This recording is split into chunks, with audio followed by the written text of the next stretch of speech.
T28 was made weaker, but the tank will become thicker in other places. Now wait. The other week, I made a video talking about the T28, the non-turreted American Tier 8 tank destroyer, and how on Blitzhanger it was showed that this vehicle is not only going to be getting a lower plate buff, but as well a massive side armor buff. And yes, that buff still did come through on World of Tanks Blitz. So when I heard Wargaming say that in their video, I was like, wait a sec, what the heck do you mean that this vehicle is getting a lower plate nerf when it's clearly getting buffed? And I was about to make a video calling Wargaming out on the mistake they made until I realized that they were talking about the lower plate on the T28. Now we are going to be talking about the buff in today's video with some pretty decent gameplay, even a mastery pulled out. You guys know I had to pull out a mastery for you in one of the weirdest and hardest tanks to play at the same time. So I'll be telling you what I think about the new and improved T28. But first of all, let's talk about that nerf that Wargaming actually performed on the vehicle. Well, this is the lower plate they were talking about. Previously, it was sitting at 312 millimeters thick, and after the update, it's sitting now at 160. So for anybody wondering where to shoot at this vehicle frontally, you either shoot at the lower plate, or you shoot at the cupolas. I would still suggest the cupolas. They're way easier to hit. And as well, if this thing's using its gun depression and hiding that, yeah, you really don't want to accidentally hit that upper plate, especially after the massive armor buff. Like, that's insanely thick.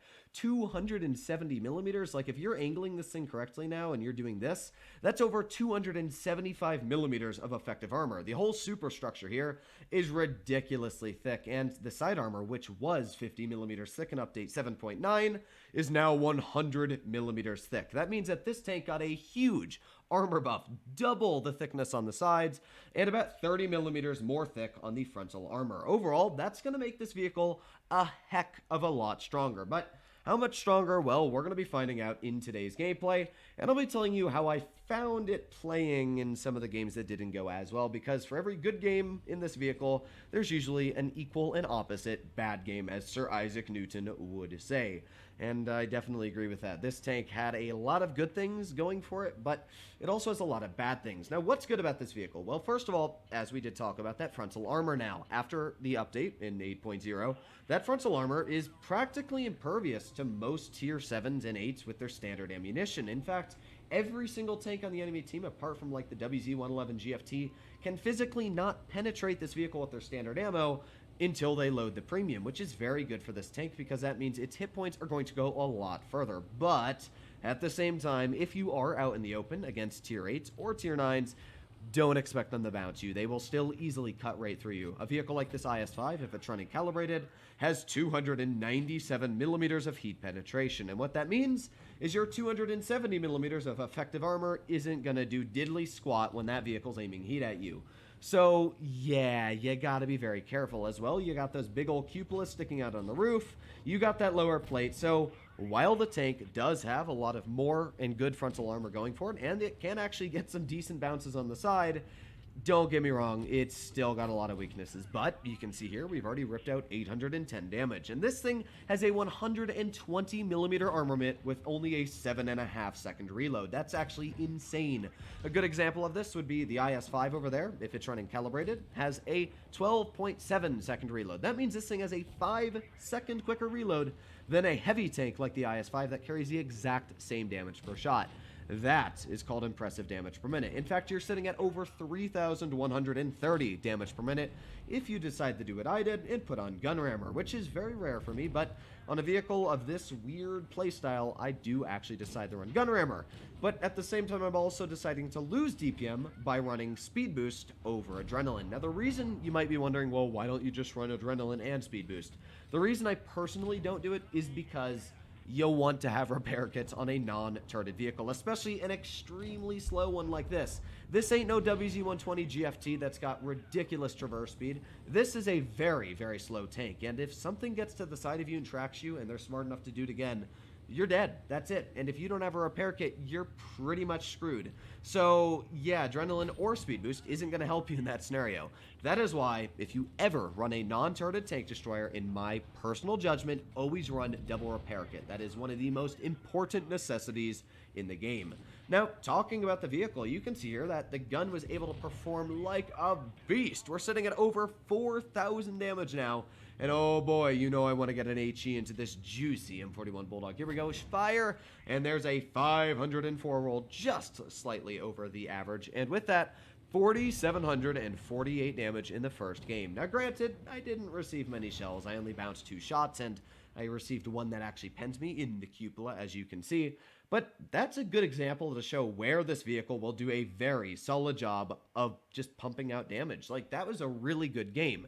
Now, to be fair, that was a very good battle. There were a lot of games. In fact, I had one game where a teammate pushed me and I just absolutely died. And that's something that will happen in the T28. You will have teammates that fall apart very quickly. If you get left in the dust, you're pretty much screwed. While it does have that nice and beefier 100 and whatever millimeter side armor, it's still not going to change much. This vehicle is very easy to take out if you have the side armor, because obviously 100 millimeters isn't going to do anything against any tier 7 or tier 8 that has your side, so they're still going to pen. You got to be careful there. Don't expect this thing to just get bounces. If any of you wondered if this vehicle is worth the grind now to get to the T110E3, I would suggest to grind this vehicle very quickly before people learn how to penetrate it and take it out. A good example of this would be like the turtle effect. A lot of people, when the turtle first came out, and still kind of don't really understand how to penetrate that thing. They don't really know where to shoot. But in about a month, that turtle's just going to be the most useless vehicle in the game because everybody's going to know how to penetrate it.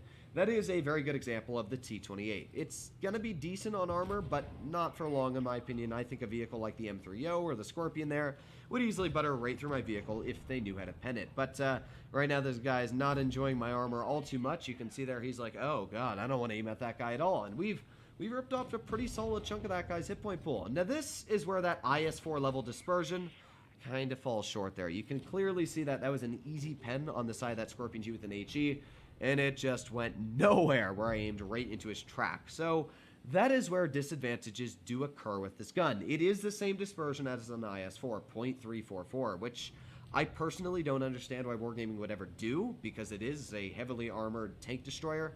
It's like the same thing as the Turtle. Why do you give heavily armored TDs that are so slow these incredibly inaccurate guns? They should have accurate guns. They're slow, but that's something I'll never figure out. Now, I've got my speed boost finally back, but you'll notice I'm a little bit hesitant on using it. I do want to, but the thing is you only get it like every minute and a half. So if you use it wrong, you're screwed for the next minute and a half. So you always got to be careful, and we got vehicles like the Nomad that have come off to my side now, and this is a perfect example to where a lot of bad things can happen. Now again, you're going to see this really bad on movement dispersion, and yeah, that's just not great. Like, sure, my Wi-Fi isn't great in Colorado. In fact, it's like struggling to play at like 150 ping, but nonetheless, oh, by the way, that was a sexy shot.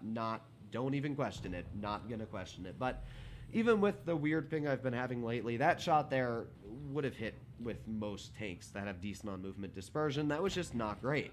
And this is where that lower plate that Wargaming did nerf did actually get penned. I had no clue that you could even pen that, or that even existed on the vehicle, to be completely honest. I just got penned by him and I was like, wait, what? Where'd he pen me? Because I know that thing did not have the pen to cut through me, so I was a little worried at this point. I knew that guy had enough damage per shot to actually kill me, so I was like, what the heck?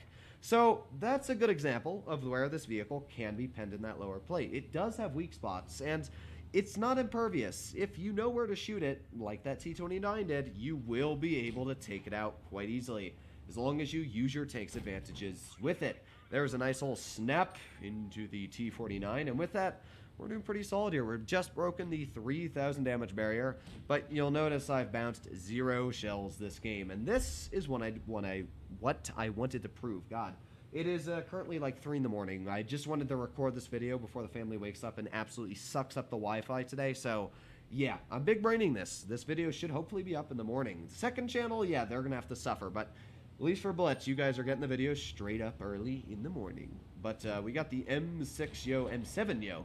I always get confused with all the Yos, and we're going to aim a shell right into his turrets. There you go, nice 423 on his vehicle, and with that, this is a pretty solid victory, as you can tell. But again, what I was trying to say earlier, before I had that brain hemorrhage and lost blood cells and everything and died, what I was trying to say is that this vehicle is still the same vehicle. While it does have that nicer frontal armor, and while the sides are much thicker, it's still going to be the same tank. You'll notice I bounced 0 damage this game. I have lost 1,000 hit points and 0 of it has been blocked. It is very easy to take this vehicle apart, and you can clearly see that. If I go out of the sniper mode here, you can clearly see that the side of this tank has been peppered with shells from vehicles like that T23. The lower plate on my tank got a nice penetration. There are many, many spots to pen this vehicle, and because of that, it isn't great, and I don't think it ever will be. I don't think this vehicle's bad anymore. I think you can do a decent job, but I also don't think it's great. I don't think I'd suggest anybody to go down this line. But look at this shot. Sheesh, that was such a sexy shot to finish off the game with. 3,748 damage. Wasn't a mastery like the first game, but you know, I'll take a second class any day of the week, especially in a vehicle that I really don't enjoy all too much playing. You can see it took me a decent chunk of games, about 6 games in the vehicle to get out 2 decent games. Now, granted, those were very solid games, but still, it wasn't super fun playing this tank. There were decent games that came out, but as well very poor games where your team would just fall apart. So I'd say grind this tank while you can, because it's going to get worse and worse as people know how to shoot it again. But other than that, hopefully all of you enjoyed today's video. If you want to see more like it, please consider smashing that subscribe button down below. But other than that, stay happy, stay healthy, and I'll be seeing you in the next one. Bye-bye.